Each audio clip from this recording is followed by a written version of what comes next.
الحمد لله نحمده ونستعينه ونستغفره ونؤمن به ونتوكل عليه ونعوذ بالله من شرور أنفسنا ومن سيئات أعمالنا من يهد الله فلا مضل له ومن يضلل فلا هادي له أشهد أن لا إله إلا الله وحده لا شريك له وأشهد أن سيدنا ونبينا ومولانا محمدا عبده ورسوله أرسله ربه بالحق بشيرا ونذيرا وداعيا إلى الله بإذنه وسراجا منيرا صلى الله تعالى عليه وعلى آله وصحبه وبارك وسلم تسليما كثيرا أما بعد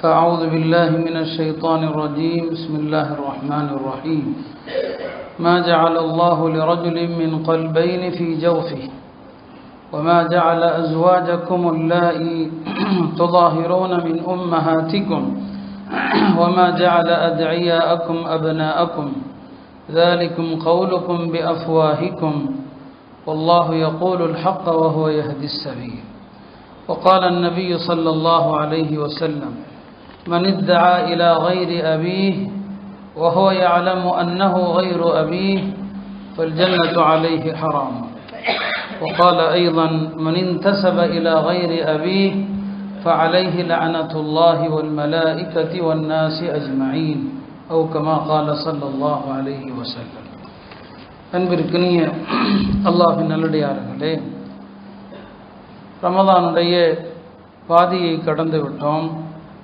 தராவீஹ் திருமறை ஓதுதலும் 2 பகுதி நிறைவு பெற்று விட்டது. இன்னும் ஒரு பகுதி தான் இருக்கிறது. எத்தனையோ சட்டங்கள், வரலாறுகள், உதாரணங்கள் இதையெல்லாம் நாம் கடந்து கொண்டு போய்க்கிறோம். நேற்று கடைசியாக ஓதப்பட்ட ஒரு வசனம், நேற்று கடைசி ரக்காத்தில் கடைசி வசனத்திற்கு முந்தைய வசனம். அந்த வசனத்திலே அல்லாஹ் சொல்வான், வதில்கல் அம்சால் நضربها للناس. நாம் இந்த திருமறையிலே உதாரணங்களை குறிப்பிடுகிறோம். وما يعقلها إلا العالمون. இந்த உதாரணங்களை அறிஞர்களை தவிர யாரும் விளங்க முடியாது. இந்த ஆயத்திற்கு உலமாக்கள் சொன்னாங்க, குர்ஆனை யார் விளங்குகிறானோ அவன் தான் அறிஞன். உலகத்தில் வேற எந்த அறிவை பெற்றிருக்கட்டும் பெறாம இருக்கட்டும்.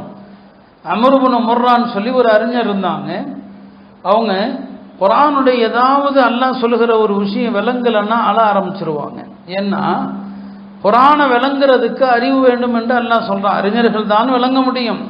அப்படியானால் நான் அறிஞனே கிடையாது என்று சொல்லுவாங்க. குர்ஆனில் அவ்வளவு உதாரணங்கள் இருக்குது. அம்ர் இப்னு ஆஸ் சொல்லுவாங்க, நபி ஸல்லல்லாஹு அலைஹி வஸல்லம் அவங்கள்ட்ட இருந்து நான் 1000 ஓமைகளை கற்றிருக்கிறேன். குர்ஆன் பல உதாரணங்கள் சொல்லும்.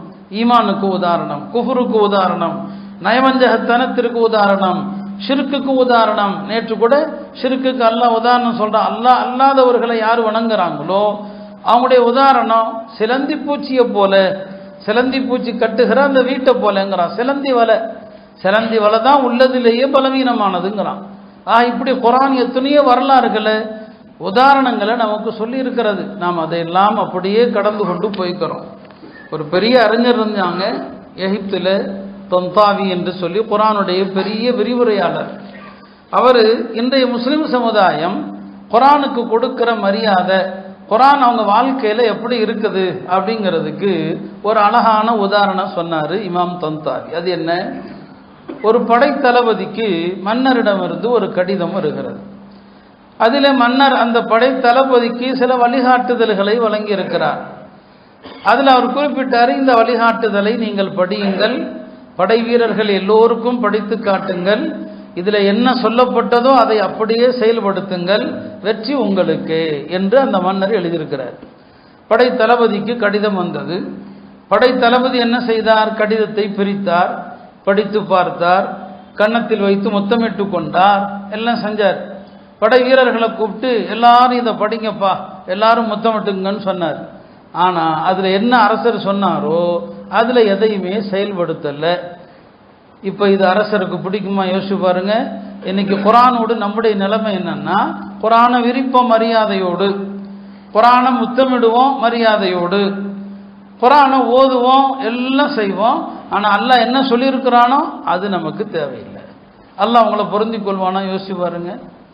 ஆக குர்ஆனுக்கு நாம தருகிற மரியாதை, வாசிப்போம், முத்தமிடுவோம், உள்ளதில் பரக்கத்தான என்னங்க உயரமான இடத்துல வச்சு கண்ணியப்படுத்துவோம். ஆனால் குர்ஆன்ல அல்லாஹ் சொல்லுகிற சட்டம் அப்படியே திரும்பி பார்த்துருவோம், என்னங்க அந்த பக்கமாக போயிடுவோம், அது ஒரு பக்கம் இருக்கட்டுங்க அப்படின்ட்டு. இதுதான் நமக்கும் குர்ஆனுக்குமான இன்றைய தொடர்புன்னு சொன்னான். அருமையானவர்களே, அந்த வகையில் இன்றைக்கு தராவீஹில் பல சூறாக்கள் ஓதப்படுது. அதில் அஹ்ஸாபுங்கிற ஒரு சூறாவும் ஓதப்படுது. அஹ்ஸாபுங்கிறது அது பெருமானார் ஸல்லல்லாஹு அலைஹி வஸல்லம் அவங்களை எதிர்த்து எல்லா படைகளும் போருக்கு வந்த ஒரு வரலாறும் இந்த சூறால வருது. ஆனால் இந்த சூறால முக்கியமாக வரக்கூடிய சட்டங்கள் என்ன அப்படின்னா, திருமணத்தில் நபி ஸல்லல்லாஹு அலைஹி வஸல்லம் அவங்களுக்கு மட்டுமே உள்ள சிறப்பு சட்டங்கள். திருமணத்தில் ரசூல் ஸல்லல்லாஹு அலைஹி வஸல்லம் அவங்களுக்குன்னு உள்ள சிறப்பு சட்டம் என்ன இந்த சூறால வருது. நபி ஸல்லல்லாஹு அலைஹி வஸல்லம் அவங்க மீது அல்லாஹ்வும் மலக்குகளும் ஸலவாத்து சொல்கிறார்கள் என்ற வசனம் இந்த சூறால தான் வருது. இன்னல்லாஹ வ மலாயிகத்தஹு யுஸல்லூன அலன் நபி. நபி ஸல்லல்லாஹு அலைஹி வஸல்லம் அவர்கள் இறுதி நபி என்கிற வசனமும் இந்த அஹ்ஸாப்ல தான் வருது. மா கான முஹம்மதுன் அபா அஹதி மிர் ரிஜாலிக்கும் வலாக்கிர் ரசூலுல்லாஹ் வ காத்தமன் நபியீன் இந்த சூறால தான் வருது.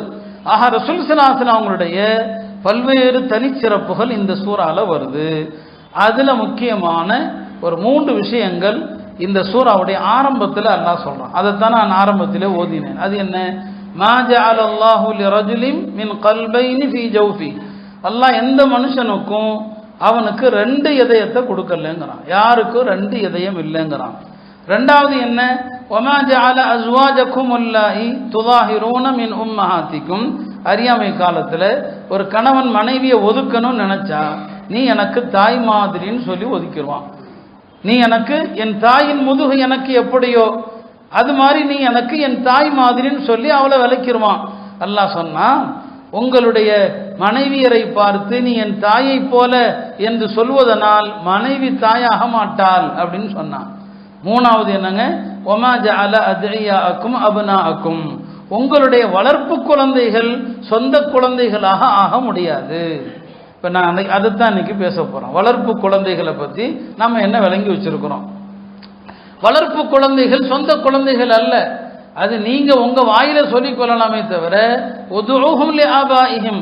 உண்மையான பெற்றோர் யார்? அவர்களோடு அந்த குழந்தைகளை இணைத்து கூறுங்கள். ஒருவேளை போரில் சில குழந்தைகள் கிடைச்சாங்க, பெற்ற தந்தை யாருன்னு தெரியலையா? உங்களுடைய சகோதரர்கள், அவ்வளோதான். அத்தா யாருன்னு தெரியல, அதுக்காக யாரோ ஒருத்தர் நான் தான் தந்தேன்னு ஒரு குழந்தைக்கு உரிமை கொண்டாட முடியாது. ஆக வளர்ப்பு குழந்தைகள் சொந்த குழந்தைகள் அல்லங்கிறான். இப்போ பாருங்க, இந்த ஆயத்தில் அல்லாஹ் சொல்கிற இந்த 3 விஷயம் என்னன்னா, எப்படி மனுஷனுக்கு 2 இதயம் இருக்க முடியாதோ, 2 இதயம் இருக்க முடியாதோ, அதே போலதான் ஒரே பெண்ணை நீ எனக்கு தாயும் நீ எனக்கு மனைவியும் அப்படின்னு சொல்ல முடியுமா? முடியாது. ஒரு பெண் எப்படி தாயா இருந்தா மனைவியா இருக்க முடியாது, மனைவியாக இருந்தா தாயா இருக்க முடியாதுங்கிறான். அதே போலத்தான் உலகத்துல பிறக்கிற எந்த ஒரு குழந்தைக்கும் ஒரு தகப்பன் தான் இருக்க முடியும், ஒரு தாய் தந்தை தான். பெற்றவங்களும் தாய் தந்தை, எடுத்து வளர்க்குறவங்களும் தாய் தந்தை இல்லைங்கிறான். 2 எதையும் இருக்க முடியாத போது போலதான் ஒரு குழந்தைக்கு ஒரு தாய் தந்தை. அது யாரு? யார் பெற்றெடுத்தார்களோ அவர்கள் தான் அப்படின்னு சொல்றான். அறியாமை காலத்தில் இஸ்லாத்திற்கு முந்தைய அந்த காலகட்டத்தில் வளர்ப்பு குழந்தையை சொந்த குழந்தையாவே ஆக்கிடுவாங்க. வளர்ப்பு குழந்தையை சொந்த குழந்தையாவே. அவரும் எங்க அத்தா யாருங்க? இவர் தான் பார். அந்த வளர்த்தவரை தான் சொல்லுவார், பெத்தவரை சொல்லவே மாட்டார். இவர் தான் எங்க அத்தான்னு சொல்லுவார். எந்த அளவுக்கு வாரிசுரிமையிலிருந்து எல்லாமே அவர் எந்த வீட்டில் வளர்றாரோ அந்த தாய் தந்தையருக்கு தான் வாரிசாவாரு. நிஜமா பெற்றவங்க பாருங்க, அவங்களுக்கு வாரிசாக மாட்டார். இது ஜாஹிலியால என்னங்க இருந்துச்சு, இஸ்லாம் வருவதற்கு முன்னால இருந்துச்சு. நபி ஸல்லல்லாஹு அலைஹி வஸல்லம் மனைவி அன்னை ஹதீஜா அம்மையார் இருக்கிறாங்க இல்லையா, அவங்கள்ட்ட அடிமையாக இருந்தவர் யாரு? ஸைத் இப்னு ஹாரிஸா. அவர் நிஜத்தில் அடிமை இல்லை. ஸைத் இப்னு ஹாரிஸாங்கிறவர் மக்காவை சுற்றி உள்ள ஒரு ஊரில் ஒரு நல்ல குடும்பத்தில் பிறந்த சுதந்திரமான மனிதர் தான். ஒரு நாள் அவங்க அம்மா ஸைத் அவங்க சின்ன பிள்ளையா இருக்கும்போது சொந்தக்காரங்க வீட்டுக்கு கூட்டிட்டு போகும்போது வழியில வழிப்பறி கொள்ளையர்கள் அந்த ஸைத் அந்த குழந்தையை கடத்தி கொண்டு வந்து மக்கால சந்தையில இந்த பையன் அடிமை, யாராவது வாங்குறீங்களா அப்படின்னு சொல்லி வித்துருவாங்க.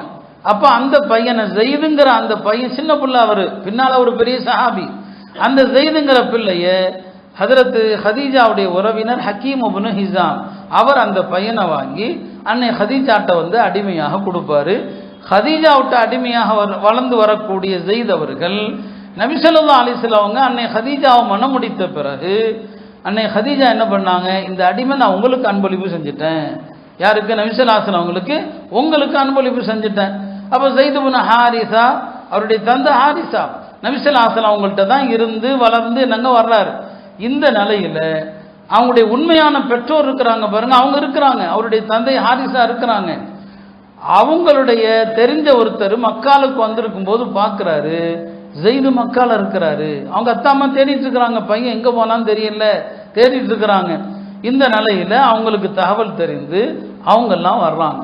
வந்து நபி ஸல்லல்லாஹு அலைஹி வஸல்லம் அவங்கள்ட்ட, எங்க புள்ளைங்க ஸெய்து யாரோ கடத்தி கொண்டு வந்து இங்கே வித்துட்டாங்க, நாங்கள் இந்த பிள்ளையை தேடிக்கிட்டே இருக்கிறோம், இங்கே இருக்கிறதா சொன்னாங்களேன்னு சொல்லி நபி ஸல்லல்லாஹு அலைஹி வஸல்லம் அவங்க, அப்படியா, தாராளமாக அழைச்சிட்டு போங்க, அவர் உங்களோடு வர தயாருன்னு சொன்னால் அவரை உங்களோட கூட்டிட்டு போங்க அப்படின்னு சொல்லிட்டாங்க. இப்போ ஸெய்த் இப்னு ஹாரிஸா கூட்டு, பாரப்பா உங்கள் தந்தை, உன்னுடைய சகோதரர், உன்னுடைய சச்சா எல்லாம் வந்திருக்கிறாங்க உன்னை கூட்டிட்டு போகிறதுக்குன்னு சொல்லி ஸெய்த் இப்னு ஹாரிஸா சொன்னாங்க, அவங்க என்னுடைய தந்தையாக இருக்கட்டும், என்னுடைய உறவினராக இருக்கட்டும், ஆனாலும் நான் உங்களை விட்டு விட்டு நான் வரமாட்டேன்னு சொல்லிட்டேன். யாரை விட்டுட்டு? நபி ஸல்லல்லாஹு அலைஹி வஸல்லம் அவங்கள விட்டு நான் வரமாட்டேன்னு சொல்லிட்டார்.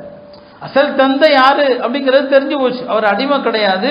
ஆனால் ரசூல் ஸல்லல்லாஹு அலைஹி வஸல்லம் அவங்களை விட்டுட்டு நான் வரமாட்டேன்னு சொல்லி, அதனால நபி ஸல்லல்லாஹு அலைஹி வஸல்லம் அவங்களுக்கு அவர் மேலே இன்னும் பெரிய அதிகமாகி மக்கால் அவரை எப்படி கூப்பிட ஆரம்பிச்சாங்க, ஸெய்த் இப்னு முஹம்மது ஸல்லல்லாஹு அலைஹி வஸல்லம் மகன் ஸெய்து அப்படிங்கிற அளவுக்கு நபி ஸல்லல்லாஹு அலைஹி வஸல்லம் வளர்ப்பு மகன் அப்படின்னே அவர் பிரபலம் ஆயிட்டார். இந்த நிலையில அவர் வளர்ந்து வாலிபராகிறாரு. மதீனா முனவராவுக்கு வர்றாங்க. மதீனா வந்த பிறகு இப்போ ஸெய்த் இப்னு ஹாரிஸாவுக்கு கல்யாணம் செஞ்சு வைக்கணும். பொறுப்பு யாருடையது? நபி ஸல்லல்லாஹு அலைஹி வஸல்லம் உடையது தானே. நபி ஸல்லல்லாஹு அலைஹி வஸல்லம் அவங்க யாரை கல்யாணம் பண்ணி வைக்கலான்னு பார்க்குறாங்க. தன்னுடைய மாமி மகள் ஸைனப் பின்து ஜஹஷ்ட என்ன செய்கிறாங்க, நீ ஸெய்தை கல்யாணம் பண்ணிக்கமான்னு சொல்கிறாங்க. இது ஸைனப் பின் ஜஹ்ஷுக்கும் பிடிக்கல. ஸைனப் பின் ஜஹ்ஷுடைய வலி அவருடைய சகோதரர் அப்துல்லாஹ் இப்னு ஜஹஷ், அத்தா இல்லைன்னா அண்ணன் தம்பி தான் வலி, அவருக்கும் பிடிக்கல. ஏன் பிடிக்கல? ஸெய்து சாதாரணமான ஆளு, இவங்க ஸைனப் பின் ஜஹ்ஷோ வம்சாவளியில் சிறந்த பெரிய குடும்பத்து பெண்மணி. அதனால ரெண்டு பேருக்குமே இந்த இவங்க ஸைனபுக்கும் பிடிக்கல, ஸைனபுடைய சகோதரருக்கும் பிடிக்கல. என்ன நபி ஸல்லல்லாஹு அலைஹி வஸல்லம் அவங்க இருந்திருந்தோம் ஒரு அவர் அடிமை இல்லை, ஆனால் அடிமைனே பேராயிடுச்சா இல்லையா, ஸெய்துக்கு போய் நம்ம பிள்ளையை கேட்குறாங்களேன்னு ஒரு வருத்தம். ஆனாலும் நபி ஸல்லல்லாஹு அலைஹி வஸல்லம் காலத்தில் நபி ஸல்லல்லாஹு அலைஹி வஸல்லம் அவங்க ஒன்றை உத்தரவாக சொல்லிவிட்டார்.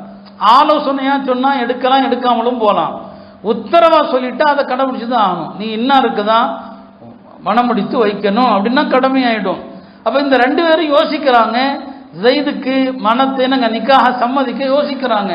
அப்போதான் இந்த ஆயத்து இறங்குது. இந்த இரவு ஓதப்படவிருக்கிற வசனங்கள்ல ஒன்று, வமா கான லிமுஃமினின் வலா முஃமினத்தின், மோமினான எந்த ஆணுக்கும் பெண்ணுக்கும் அல்லாஹ்வும் ரசூலும் முடிவு செய்த பிறகு அவர்களுடைய கருத்துக்கு இடமில்லைன்னு அல்லாஹ் சொல்லிட்டான். அல்லாஹ் ரசூல் சொன்ன பிறகு உங்க கருத்து, அப்போ இது கட்டாயம், நீங்க ஸெய்துக்கு தான் இந்த பொண்ணை நிக்கா செஞ்சு வைக்கணும்ட்டான். அப்போ ஸைனப் அவர்களுக்கும் அவருடைய சகோதரர் அப்துல்லாவுக்கும் வேற வழி இல்லை. அல்லாஹ் இப்படி உத்தரவு கடுமையா சொல்றான்.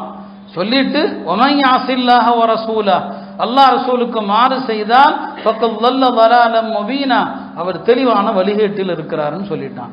இப்போ பிடிக்கலனாலும் அல்லாஹ் இவ்வளோ கடுமையா சொல்லிட்டானே, நிக்காஹ் ஆயிடுச்சு. யாருக்கும் ஸெய்த் இப்னு ஹாரிஸாவுக்கும் ஸைனபுக்கும் நிக்காஹ் நடந்துருச்சுங்க.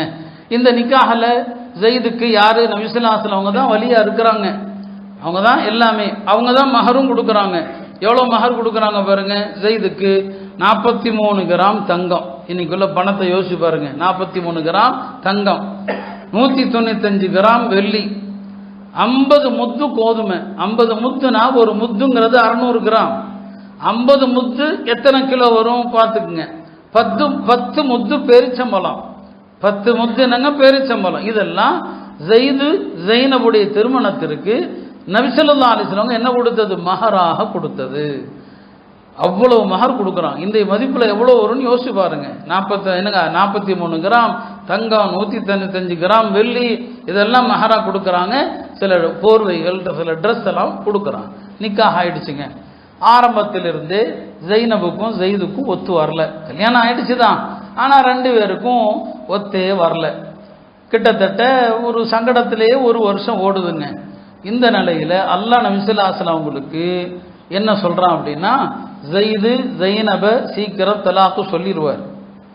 அப்படி தலாக்கு சொன்ன பிறகு அந்த ஜெய்னபை உங்களுக்கு நாம் மனம் முடித்து வைப்போம் அப்படின்னு அல்லாஹ் சொல்கிறான். ஜெயிது தலாக் சொல்லிடுவார், நடக்கலை இன்னும், தலாக் சொல்லிடுவார். அடுத்து ஜெய்னப் யாருக்கு? உங்களுக்கு மனைவி அப்படின்னு சொல்லிடுறான். இப்போ நபி ஸல்லல்லாஹு அலைஹி வஸல்லம் அவங்களுக்கு இந்த விஷயம் பெரிய கவலையாக இருக்குது. இப்போ பிரச்சனை அவங்களுக்கு இடையில முத்தி ஜெயிதும் நபி ஸல்லல்லாஹு அலைஹி வஸல்லம் அவங்கள்ட்ட வர்றார். வந்து யார சொல்லலாம், என் மனைவிக்கு எனக்கு ஒத்து வரல, நான் தலாக் சொல்ல போகிறேன்னு சொல்லி. இப்போ நபி ஸல்லல்லாஹு அலைஹி வஸல்லம் அவங்களுக்கு அல்லாஹ் ஏற்கனவே சொல்லிட்டானே, அவர் தலாக் சொல்லுவார், அடுத்து நீங்கள் தான் கல்யாணம் பண்ணணும்னு சொல்லிட்டானே. நபி ஸல்லல்லாஹு அலைஹி வஸல்லம் அவங்களுக்கோ 2 கவலை. என்ன அப்படின்னா, இவரை எப்படி தலாக் சொல்லுன்னு எப்படி நாம் சொல்கிறது, தலாக் சொல்லுன்னு எப்படி சொல்ல. 2வது, இவர் தலாக் சொல்லிட்டா நாம் ஜெய்னபை கட்டுனா ஊர் உலகம் என்ன பேசும், மருமகளை கட்டிக்கிட்டாரு.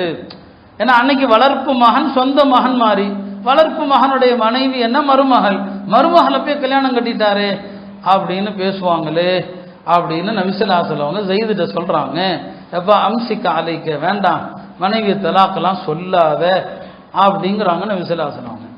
அல்லாஹ் சொல்கிறான், நாம தான் ஏற்கனவே சொல்லிட்டோமே அவர் தலாக் சொல்ல போகிறாரு, அடுத்து நீங்கள் தான் கல்யாணம் கட்ட போகிறீங்கன்னு சொல்லி, நீங்கள் உங்களுக்கு உண்மை தெரிஞ்சிருக்குது, மக்களுக்கு பயந்து நீங்கள் அவரை தலாக் சொல்ல வேண்டாம்னு சொல்லுவீங்களான்னு நல்லா கண்டிக்கிறான். மக்களுக்கு பயந்து நீங்கள் தலாக் சொல்லாத, அம்சிக் அலைக்க ஜௌஜக்க அப்படின்னு நீங்கள் எப்படி சொல்லலாம்? நீங்கள் அல்லாவுக்கு பயப்படாமல் மக்களுக்கு பயப்படுறீங்களா? அல்லாஹ் அப்படியே சொல்கிறான். நீங்கள் அல்லாஹ் தான் நீங்கள் பயப்படணும், ஏன் அவருக்கு பயப்படுறீங்கன்னு சொல்லி அல்லாஹ் நபி ஸல்லல்லாஹு அலைஹி வஸல்லம் அவங்களை கண்டிக்கிறான். அடுத்து ஜெயிதும் தலாக் சொல்லிடுறார். குர்ஆன்ல இடம்பெற்ற ஒரே நபி தோழர் பேர் அவர் பேர் தாங்க. ஃபலம்மா கதா ஜெயிதும் மின்ஹா வதரன், ஜெயிது தலாக் சொல்லி தன்னுடைய வேலையை முடித்து கொண்ட போது ஜவ்வஜ்னாகஹா, ஜெய்னப உமக்கு நாமே நிக்கா செய்து வைத்தோம். அல்லாஹ் சொல்றான், நான் நிக்கா செஞ்சு வச்சேங்கிறான், நாங்க நிக்கா செஞ்சு வச்சோங்கிறான் ஜெய்னப. அவர் பேரு தாங்க குர்ஆன்ல வருது, ஜெயிதுங்கிற பேரு, 3 எழுத்து, ஜா யா தால். அப்ப ஜெயிதுன்னு குர்ஆன்ல ஒருத்தர் ஓதுனாரா 30 நன்மை. ஹதீஸ்ல வருதா இல்லையா? அலிஃபுக்கு 10 நன்மை, லாமுக்கு 10 நன்மை, மீமுக்கு 10 நன்மை. நீங்க ஃபலம்மா கதா ஜெயிதுன் அப்படின்னு ஓதுனா ஜெயிதுன்னு சொன்னதற்கு 30 நன்மை. அல்லாஹ் அவருக்கு அப்படி ஒரு சிறப்பை கொடுத்துட்டான். குர்ஆன்ல இடம்பெற்ற ஒரே நபித்தோழர் அவர் தான். இப்போ அவங்க என்னங்க தலாக்கு சொல்லிட்டாங்க. இப்போ நபி ஸல்லல்லாஹு அலைஹி வஸல்லம் அவங்களுக்கும் ஜெய்னபுக்கும் நிக்காகும் நடக்குது. நடந்தா என்ன ஆகும்? ஊரெல்லாம் சாதாரண மனுஷன் தப்பு செஞ்சா பெரிய பிரச்சனைனா, அஜர்த்துமார் தப்பு செஞ்சா அதை விட பெரிய பிரச்சனையாச்சே இல்லையா? இப்போ நபி ஸல்லல்லாஹு அலைஹி வஸல்லம் நிக்காஹ் பண்ணதும் ஊரெல்லாம் பிரச்சனை. என்ன அது, மருமகளை போய் கல்யாணம் பண்ணிட்டாரு, மருமகளை கல்யாணம் பண்ணிட்டாருன்னு சொல்லி ஊரெல்லாம் என்னங்க பிரச்சனைகள், வதந்திகள். அப்பதான் அல்லாஹ் சொல்றான், அந்த அம்மா எப்படி மருமகளாக முடியும்? அவர் மகனா என்ன? நபி ஸல்லல்லாஹு அலைஹி வஸல்லம் அவங்களுக்கு பிறந்த மகனா? மாகான முஹம்மதுன் அபா அஹதிம் மிர் ரிஜாலிக்கும், உங்களில் யாருக்கும் முஹம்மது ஸல்லல்லாஹு அலைஹி வஸல்லம் தந்தை கிடையாது. ஏன்னா ஆண் வாரிசு யாருமே இல்லை அவங்களுக்கு. இருக்கிற ஆண்கள்ல யாருக்காவது அவங்க தந்தையா? உறவு முறையில பெற்ற முறையில் அவங்க தந்தையா? அல்லாஹ் திட்டவட்டமா அடிச்சான், மாகான முஹம்மதுன் அபா அஹதின், உங்களில் யாருக்கும் அவர் நிஜமான தந்தையெல்லாம் கிடையாது. ஜெயிது அவருக்கு மகனும் கிடையாது. எடுத்து வளர்த்தாங்க, எடுத்து வளர்த்தா அவங்க மருமகளாயிருவாங்களா? அதனால இந்த அறியாமை கால நடைமுறையை உடைப்பதற்குத்தான் நான் தான் அந்த அம்மாவை அவங்களுக்கு கல்யாணம் பண்ணி வச்சேங்கிறான். இந்த அறியாமை கால நடவடிக்கை ஒழிக்கணும். வளர்ப்பு மகன் மகனும் அல்ல, வளர்ப்பு மகனுடைய மனைவி மருமகளும் அல்ல, அவர் யாருக்கும் தந்தையெல்லாம் கிடையாது. வலாக்கிர் ரசூலுல்லாஹ் வ ஹாதமன் நபியீன் அப்படின்னு அல்லாஹ் திட்டவட்டமாக சொல்லி இந்த அறியாமை கால நடைமுறையெல்லாம் இனி குழி தோண்டி புதைச்சாச்சு. அது ஆரம்பத்திலே அல்லாஹ் முன்னுரை மாதிரி சூறாவில் சொல்லிடுவான், ஒமா ஜஅல அத்இயாக்கும் அப்னாஅக்கும், வளர்ப்பு குழந்தைகள் எல்லாம் சொந்த குழந்தைகள் கிடையாது என்று அல்லாஹ் திட்டவட்டமாக சொல்லி இந்த வளர்ப்பு குழந்தைங்கிற முறையை அல்லாஹ் அடியோடு ஒழித்தான். இப்போ நம்ம வருவோம். இப்போ குழந்தை இல்லாத பல்வேறு தம்பதிகள் பிறருடைய குழந்தைகளை எடுத்து வளர்க்குறாங்க, சொந்தக்கார குழந்தைகளையும் எடுத்து வளர்க்குறாங்க. எடுத்து வளர்க்கிறது ஒன்று, அந்த பிள்ளைய தாம் பிள்ளையாகவே ஆக்கி கொள்றது இன்னொன்று. எடுத்து வளர்க்கலாம், அடுத்தவர் குழந்தை என் வீட்டில் வச்சு வளர்க்குறேன், வளர்த்தீங்கன்னா நன்மை இருக்குது, அது வேறு விஷயம். என் குழந்தையாவே ஆக்கிக்கிறது, இன்னொருத்தர் குழந்தைய தன்னுடைய குழந்தையாகவே ஆக்குறது, அதுக்கு அனுமதி இருக்குதா? இன்னைக்கு அப்படிதான் நடக்குது. நான் அது சம்பந்தமான சட்டங்களை தான் சொல்ல போறேன். நபி ஸல்லல்லாஹு அலைஹி வஸல்லம் அவங்க சொன்னாங்க, மனித்தா இலா கைரி அபி, தன்னுடைய பெற்ற தந்தை அல்லாத வேறொருவரை தந்தை என்று எவன் அழைப்பானோ ஃபல் ஜன்னத்து அலைஹி ஹராமுன், அவனுக்கு சொர்க்கம் ஹராமுன்னு சொன்னாங்க. ரெண்டாவது சொன்னாங்க, மனின்தஸப இலா கைரி அபி, தன் பெற்ற தந்தை அல்லாத வேறொருத்தர சொந்த தந்தைன்னு யார் சொல்வானோ ஃபஅலைஹி லஅனத்துல்லாஹ், அவன் மீது அல்லாஹ்வுடைய சாபம், வல் மலாயிகா, மலக்குகளுடைய சாபம், வன்னாசி அஜ்மஈன், சகல மனிதர்கள் அத்தனை பேருடைய சாபமும் உண்டாகட்டும் நல்லா சொல்றான். நபிஸல்லாஹு சொல்றான். அருமையானவர்களே, அப்படியானால் இப்போ குழந்தை இல்லாத தம்பதிகள் இருந்தா ஒரு ஆசைக்கு வீட்டில் ஒரு குழந்தை வளரட்டுமே நினைச்சா அவங்களுடைய அந்த ஆணுடைய அண்ணன் தம்பி அக்கா தங்கச்சி குழந்தைகளையோ அந்த பெண்ணுடைய உறவினர்கள் ஒரு குழந்தையை எடுத்து வளர்க்கலாமா? வளர்க்கலாம். ஆனால் என்னென்ன தெரிந்து கொள்ளணும், இப்போ நீங்களே உங்க குழந்தைய யாரோ ஒருத்தட்ட கொடுத்துட்டீங்க, உங்க அண்ணன் தம்பி குழந்தை இல்லாத யாருக்கோ கொடுத்துட்டீங்க அப்படின்னு சொன்னா, நீங்க தூக்கி கொடுத்துட்டதுனால அந்த குழந்தைக்கும் உங்களுக்கும் எந்த உறவும் இல்லை அப்படின்னு ஆயிடாது. அந்த குழந்தைக்கும் உங்களுக்கும் சம்மந்தமே இல்லைன்னு ஆயிடாது. அந்த குழந்தை அங்க வளருது, ஆனா உங்க குழந்தை தான். நீங்க உங்களுடைய மற்ற குழந்தைகளுக்கு ஏதாவது அன்பளிப்பு கொடுத்தால் அந்த வீட்டில் வளருது பாருங்க, அதுக்கும் நீங்க கொடுக்கணும். இல்லை அதான் நான் கொடுத்துட்டேனே, தூக்கி அவர்கிட்ட நான் வளர்க்க கொடுத்துட்டேனே, இல்லை உங்க வீட்டில் உங்களோடு இருக்கிற நீங்க பெற்ற மற்ற குழந்தைகளுக்கு அன்பளிப்பு கொடுக்கும் போது அந்த குழந்தைக்கும் நீங்க கொடுக்கணும். ஏன்னா குழந்தைகளுக்கு அன்பளிப்பு கொடுக்கிற விஷயத்துல ஒரு குழந்தைக்கு அன்பளிப்பு செய்து இன்னொரு குழந்தைக்கு அன்பளிப்பு செய்யாமல் போனால் நபி ஸல்லல்லாஹு அலைஹி வஸல்லம் அது ஜூர்னு சொன்னாங்க, அக்கிரமம்னு சொன்னாங்க, அநியாயம்னு சொன்னாங்க. ஒரு சஹாபி தம் பிள்ளையில ஒரு பிள்ளைக்கு மட்டும் அன்பளிப்பு கொடுக்கிறார். அவருடைய மனைவி சொல்றாங்க, எங்க நபி ஸல்லல்லாஹு அலைஹி வஸல்லம் அவங்கள போய் சாட்சியாக்குங்க, நம்ம குழந்தைக்கு இது அன்பளிப்பு செய்தோம். யாரை சாட்சியாக்குறதுக்கு? நபி ஸல்லல்லாஹு அலைஹி வஸல்லம். அவரும் வர்ற இருப்பான், யார சொல்லலாம், என் பிள்ளை இந்த பையனுக்கு நுஅமானுக்கு நான் இந்த அடிமையை அன்பளிப்பு செய்கிறேன், நீங்கள் சாட்சியா இருங்க. நபி ஸல்லல்லாஹு அலைஹி வஸல்லம், நான் சாட்சியா இருக்கிறது இருக்கட்டும்பா, உன்னுடைய மற்ற பிள்ளைகள் எல்லாருக்கும் இதே மாதிரி அன்பளிப்பு கொடுத்தியான்னு கேட்டான். இல்லைங்க கொடுக்கல. அப்படியானால் இந்த அநீதிக்கு நான் சாட்சியாக வர முடியாது. அப்போ நீங்க ஒரு குழந்தையை தூக்கி கொடுத்துறீங்க, இன்னொரு வீட்டில் வளருதுன்னு சொன்னாலும் உங்க குழந்தை தான். உங்க மற்ற குழந்தைகளுக்கு அன்பளிப்பு கொடுக்கும்போது அந்த குழந்தைக்கும் நீங்க கொடுக்கணும். இது முதலாவது சட்டம். நீங்க குழந்தைய அடுத்தவற்றை வளர்க்க கொடுத்தா இது முதல் விஷயம். ரெண்டாவது விஷயம் என்ன, ஒரு குழந்தைய நீங்க யார்கிட்ட வளர்க்க கொடுக்குறீங்களோ அவங்க வளர்க்கிறவங்க ஒரு கார்டியனா இருக்கலாம், அந்த குழந்தைக்கான பொறுப்பாளராக இருக்கலாம், அவ்வளவுதான். ஆனால் அந்த குழந்தையினுடைய தந்தை யார் அப்படின்னு குறிப்பிடப்பட வேண்டிய எல்லா இடங்களிலும் பெற்ற தந்தை யாரோ அவருடைய பேரை தான் போடணும். ஸ்கூல்ல அல்லது ஆதார்ல அல்லது ஓட்டர் ஐடியில பாஸ்போர்ட்ல அந்த குழந்தைக்கான என்னென்ன நடைமுறையில் இருக்குது இல்லையா, பாஸ்போர்ட் எடுக்கணும் அல்லது அந்த குழந்தைக்கு என்னங்க ஆதார் எடுக்கணும்னா அந்த தந்தைங்கிற இடத்துல பெற்றவர் யாரோ அவர் பேரை தான் நீங்க போடணுமே தவிர, இந்த குழந்தை வளருது பாருங்க, வளர்க்கிறவர் அவர் தன்னை தந்தையாக்கி பின்னால் அந்த பையன் பெருசானாலும் ஆனோ பெண்ணோ பெருசானா கல்யாண திருமண அழைப்பிதழில் ஒரிஜினல் தந்தை யாரு, பெற்ற தந்தை யாரு, அவரை தான் போடணும். இன்னாருடைய மகன் இன்னார் என்று தான் சொல்லணுமே தவிர, இல்ல காலம்பூரா என்னதான் வளர்ந்துருக்குது நாங்க தான் வளர்த்தோம் என்று வளர்த்தவர் தன்னை தந்தையாக போட்டால் அல்லாஹ் அதைத்தான் சொல்றான், இது அக்கிரமங்கிறான். உதுஊஹும் லிஆபாஇஹிம், யார் வளர்த்து பெத்தது யாரு, அவர் தானே தவிர நீ 30 வருஷம் வளர்த்திருக்கலாம் 40 வருஷம் வளர்த்திருக்கலாம், பெத்தவர் யாரோ அவரின் பக்கம்தான் அந்த குழந்தையை சேர்க்கணும். அங்கதான் நபி ஸல்லல்லாஹு அலைஹி வஸல்லம் சொன்னாங்க, தந்தை அல்லாத வேறொருவரை தந்தை என்றால் அவனுக்கு சொர்க்கம் ஹராம், அவனுக்கு சாபம்னு சொன்னாங்க. அப்போ எடுத்து வளர்க்கிறவங்க இதை என்னங்க கவனத்துல கண்டிப்பாக எடுத்துக்கொள்ளணும். மூணாவது விஷயம் என்ன, குழந்தைய ஒரு வீட்டில் கொடுத்துட்டீங்க, உங்க குழந்தைய இன்னொரு வீட்டில் கொடுத்து வளர்க்குறீங்க, பர்தாவுடைய பிரச்சனைகள் வரும். அந்த வளர்க்கப்படுகிற குழந்தை தத்து குழந்தைன்னு வச்சுக்கோம், அந்த குழந்தை பெண் குழந்தையாக இருந்துச்சுன்னு சொன்னா அப்போ அந்த வீட்டில் யார் எடுத்து வளர்க்குறாரு இல்லையா, நடைமுறையில் வளர்ப்பு தந்தை இஸ்லாத்துல இல்லை, நீங்க விளங்குறதுக்காண்டி சொல்றேன். அந்த வளர்ப்பு தந்தைக்கு இந்த குழந்தை மஹரமா இருந்துட்டா பிரச்சனை இல்லை, பாலிக் ஆகும்போது பிரச்சனை இல்லை. அது எப்போ வரும் மஹரம்னா, அவர் தன்னுடைய அண்ணன் தம்பி பிள்ளைங்களையோ சகோதரிகள் பிள்ளைகளையோ எடுத்து வளர்த்தா அந்த குழந்தை மஹரமாகும். அப்போ பாலிகான பிறகு பர்தாவுடைய பிரச்சனை வராது. எடுத்து வளர்க்கப்படுகிற குழந்தை ஆண் குழந்தையா இருந்துச்சுன்னு சொன்னா அப்ப அந்த அம்மாவுக்கு அதே பிரச்சனை வரும். இந்த பையன் பாலிகானா அந்த அம்மா பார்க்கலாமா பார்க்க கூடாதான்னு சொன்னா அந்த அம்மா யாரு எடுத்து வளர்க்குது? தன்னுடைய உடன்பிறப்புகளுடைய ஆண் குழந்தைய எடுத்து வளர்த்தா பிரச்சனை இல்லை. அப்ப மஹரமான குழந்தை எடுத்து வளர்த்தா பாலிகான பிறகு சிக்கல் வராது.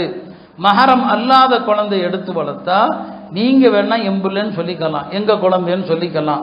அதனால எத்தனை வருஷம் வளர்த்தாலும் உங்க குழந்தை இல்லை.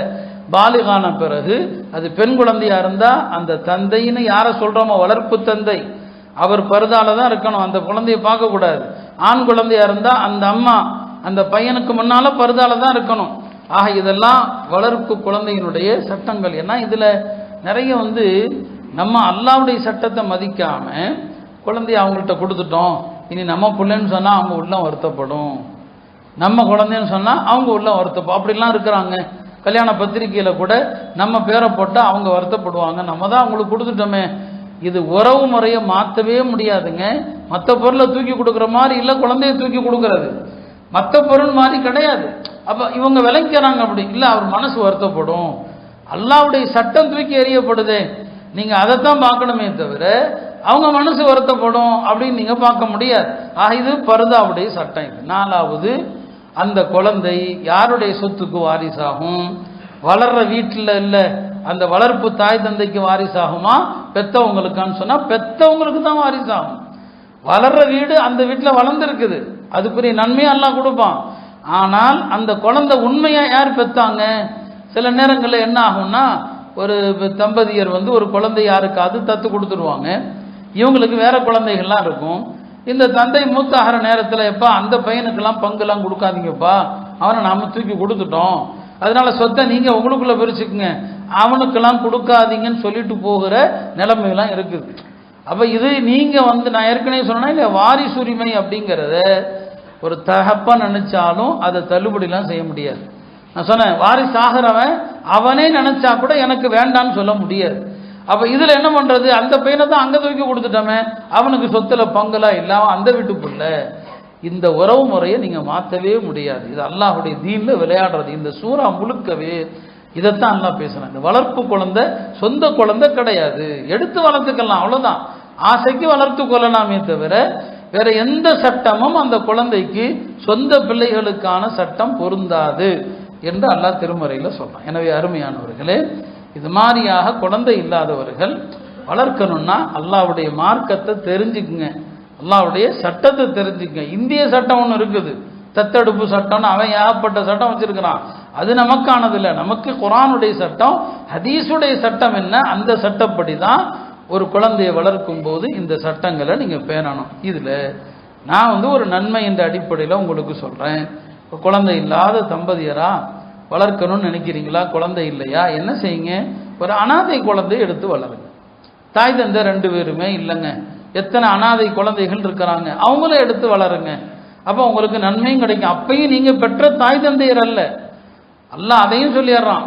ஒரு அனாதையினுடைய தாய் தந்தை யாருன்னே தெரியல, ஃபைல்லம் தாலமோ ஆபா அஹம், எதையும் அல்லாஹ் விடல, யார் தாய் தந்தையர்னு தெரியல அப்படிங்கிறதுக்காண்டி நம்மள அத்தாமான்னு போட்டுக்கலாமா? இல்லை. அப்போ உங்களுக்கு அவர்கள் சகோதரர்கள் மார்க்கத்தில் அப்படிங்கிறான். இஹ்வானுக்கும் மவாலிக்கும் ஃபித்தீன் என்று சொல்றான். சரி, அப்படி அனாதை குழந்தைகளை எடுத்து என்ன செய்யுங்க, வளருங்க. நிறைய நன்மை இருக்குது. ஏன்னா முஸ்லிம்களுடைய வீடுகளில் சிறந்த வீடு அனாதை வளர்க்கப்படுகிற வீடு. முஸ்லிம்கள்ல சிறந்தவர் ஒரு அனாதையினுடைய தலையை அன்போடு வருடி கொடுப்பவர்.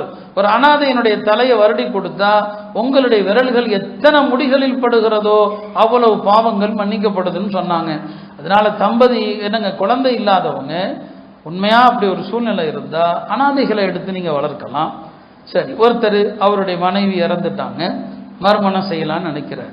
மறுமணம் செய்யும் போது பல பேர் சுயநலமாகத்தான் யோசிக்கிறாங்க. என்ன சுயநலம்?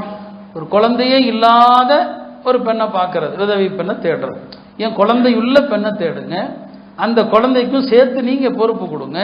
நபி ஸல்லல்லாஹு அலைஹி வஸல்லம் அவங்க உம்மு சலமா அவங்களுடைய கணவர் இறந்துடுறாங்க. உம்மு சலமாவுடைய கணவர் யாரு? அபூ சலமா. ஏறத்தாழ ஒரு 5 குழந்தைங்க, அவங்களுக்கு 5 குழந்தைங்க. அபூ சலமா மூத்தாயிட்டாங்க, இதெல்லாம் முடிந்து விட்டது. நபி ஸல்லல்லாஹு அலைஹி வஸல்லம் அவங்க உம்மு சலமாவிடத்தில் உங்களை மணமுடிக்க விரும்புகிறேன் என்று சொல்லி அனுப்புகிறான். உம்மு சலமா சொன்னாங்க, யா ரசூலல்லாஹ், என் குழந்தைங்கள்லாம் இவ்வளோ குழந்தைங்க இருக்கிறாங்களே, 2 காரணம் சொல்லி தவிர்க்க பார்ப்பாங்க. ஒன்று, எனக்கு ரொம்ப கோபம் அதிகம், 2வது இவ்வளோ குழந்தைகள் இருக்கிறாங்களேன்னு சொல்லி. நபி ஸல்லல்லாஹு அலைஹி வஸல்லம் சொல்லுவாங்க, இனிமேல் உங்களுக்கு கோபம் வராது, நான் அல்லாஹ்ட்ட துவா செஞ்சிடறேன். இனிமேல் உங்களுக்கு கோபம் வராது, நான் துவா செஞ்சிடறேங்கிறாங்க. 2வது, இந்த குழந்தைகள் என் குழந்தைகள், இந்த குழந்தைகள்லாம் இனிமேல் என்னுடைய குழந்தைங்க, நான் பாருங்க என்னுடைய பொறுப்பில் வளர்க்கிறேன். குர்ஆன் அதையும் சொல்லும். மனைவியினுடைய அந்த குழந்தைகளை அந்த 2வது கணவன் பொறுப்பில் எடுப்பது. அது முதல் பார்த்தீங்கன்னா நபி ஸல்லல்லாஹு அலைஹி வஸல்லம் அந்த பிள்ளைங்களை பூரா தம் பொறுப்பில் வளர்த்தான். இது உயர்ந்த நிலைங்க. இப்போ எத்தனையோ இருக்கிறாங்களா இல்லை, விதவை பெண்கள் இருக்கிறாங்க. குழந்தைகள் உள்ள பெண்ணை நிக்கா செஞ்சு அந்த குழந்தைகளை நான் வளர்த்து ஆளாக்குறேன். அது எவ்வளோ நன்மை இருக்குது தெரியுங்களா? அது அப்போ ஒரு சுயநலத்தோடு யோசிக்கிறது அது ரொம்ப தப்பு. தன்னுடைய அந்த நன்மையை மட்டும் பார்த்து குழந்தை இல்லாத ஒரு பெண்ணா பார்த்து கல்யாணம் பண்ணுறது அப்படிங்கிறது எந்த வகையில் சரி? அது அதனால் அருமையானவர்களே, அல்லாஹ் இந்த சட்டங்களை தான் இன்றைய தராவிகளை ஓதப்படுகிற சூரத்துல் அஹ்ஸாபில் எல்லாம் அல்லாஹ் குறிப்பிடுகிறான். நான் ஆரம்பத்தில் சொன்னது போல குர்ஆன் என்பது வெறும் ஓதுவதற்கல்ல, வெறுமனே முத்தமிடுவதற்கானதல்ல, வெறும் வெளி மரியாதைக்கானதல்ல. அதன் சட்டங்கள் எல்லாம் வாழ்க்கையில் கொண்டு வரப்படணும். அப்படி கொண்டு வந்தால் இந்த சமுதாயம் சிறப்பாக இருக்கும். இல்லை, பல பிரச்சனைகளை நாம் சந்திக்கிறோம். எல்லாம் அல்லாஹ் குர்ஆனை விளங்கி அதன் சட்டங்களை முழுமையாக பின்பற்றக்கூடிய தௌஃபீகை நம்ம எல்லோருக்கும் தந்தருவானாக. வஆகிரு தஅவானா அல்ஹம்துலில்லாஹி ரப்பில் ஆலமீன்.